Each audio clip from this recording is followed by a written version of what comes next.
പ്രിയപ്പെട്ടവരെ, സ്നേഹമുള്ളവരെ, എല്ലാവരും ഒന്ന് ശ്രദ്ധിച്ചുകൊള്ളുക. നമ്മൾ ഏതാനും മിനിറ്റുകൾക്കുള്ളിൽ ഈ കായലിന് നടുവിൽ തന്നെയുള്ള സ്വാഭാവിക നദീജന്യ ദ്വീപ് പാതിരാമണലിലേക്ക് എത്തിച്ചേരുകയാണ്. ബോട്ടിന്റെ വലതുഭാഗത്തായി മുൻഭാഗത്തായി കാണുന്ന പച്ചപ്പ് നിറഞ്ഞ പ്രദേശമാണ് പാതിരാമണൽ ദ്വീപ്. ദ്വീപിനെ കുറിച്ച് പറയുകയാണെങ്കിൽ ആയിരക്കണക്കായ വർഷങ്ങളെടുത്ത് ഈ കായലിലേക്ക് പശ്ചിമഘട്ടത്തിൽ ഉത്ഭവിച്ചൊഴുകി വരുന്ന വിവിധ നദികൾ, 6ഓളം നദികളാണ്. അതിൽ തന്നെ പമ്പ, പുണ്യനദിയായ പമ്പ, മീനച്ചിൽ, അച്ചൻകോവിൽ, മണിമല, മൂവാറ്റുപുഴ, പെരിയാർ, ഇത്രയും നദികളാണ് കായലിലേക്ക് ഒഴുകി വരുന്നത്. അതിൽ ഈ ഭാഗങ്ങളിൽ ഒഴുകിയെത്തുന്ന പുണ്യനദിയായ പമ്പ, മീനച്ചിൽ തുടങ്ങിയ നദികളൊക്കെ ഒഴുകിക്കൊണ്ടുവന്ന മണലും മെക്കലും ചെളിയും ഒക്കെ അടിച്ചുകൂടി ആയിരക്കണക്കായ വർഷങ്ങളെടുത്ത് സ്വാഭാവികമായി രൂപം കൊണ്ട ഒരു നദീജന്യ ദ്വീപാണ് പാതിരാമണൽ ദ്വീപ്. 50 ഏക്കറിന് മുകളിൽ വിസ്തൃതിയുള്ള വലിയ ഭൂപ്രദേശമാണ്. അതുകൊണ്ട് തന്നെ ഒരുപാട് ഇടവഴികളൊക്കെയുണ്ട് അവിടെ. അങ്ങോട്ടൊക്കെ ഒന്നും പോകാതെ ബോട്ടിൽ നിന്ന് ഇറങ്ങുമ്പോൾ തന്നെയുള്ള പ്രധാന വഴിയിലൂടെ ഇതിന്റെ മറുഭാഗത്ത് പോയിട്ട് അതേപോലെ തന്നെ തിരികെ എത്തുക. ഇടവഴികളിലേക്കൊക്കെ പോയാൽ നമുക്ക് ഉറപ്പായും വഴി തെറ്റും. വലിയ എക്സ്പെക്ടേഷൻസോടുകൂടി അങ്ങോട്ടേക്ക് പോകുക. അതിന്റെ സ്വാഭാവികത നിലനിർത്തുന്നതിലേക്ക്, അതിന്റെ പാരിസ്ഥിതിക മൂല്യം കണക്കിലെടുത്ത് അവിടെ വലിയ നിർമ്മാണ പ്രവർത്തനങ്ങളൊന്നും നടത്തിയിട്ടില്ല. നമ്മൾ ഇടത് കരയെടുത്തു കഴിഞ്ഞാൽ ആലപ്പുഴ മുനിസിപ്പാലിറ്റിയിൽ നിന്നുമാണ് യാത്ര ആരംഭിച്ചത്.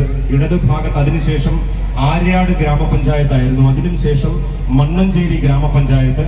2 ഗ്രാമപഞ്ചായത്തുകൾ നമ്മൾ പൂർണ്ണമായും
പ്രിയപ്പെട്ടവരെ, നമ്മൾ രാവിലെ യാത്ര ആരംഭിച്ചപ്പോൾ തന്നെ പറഞ്ഞിരുന്നു, നമ്മുടെ കൊച്ചു കുട്ടികളുടെ കൂടെയുള്ള കുട്ടികളുടെ കാര്യത്തിൽ അതീവ ശ്രദ്ധ രക്ഷിതാക്കൾ പുലർത്തണം.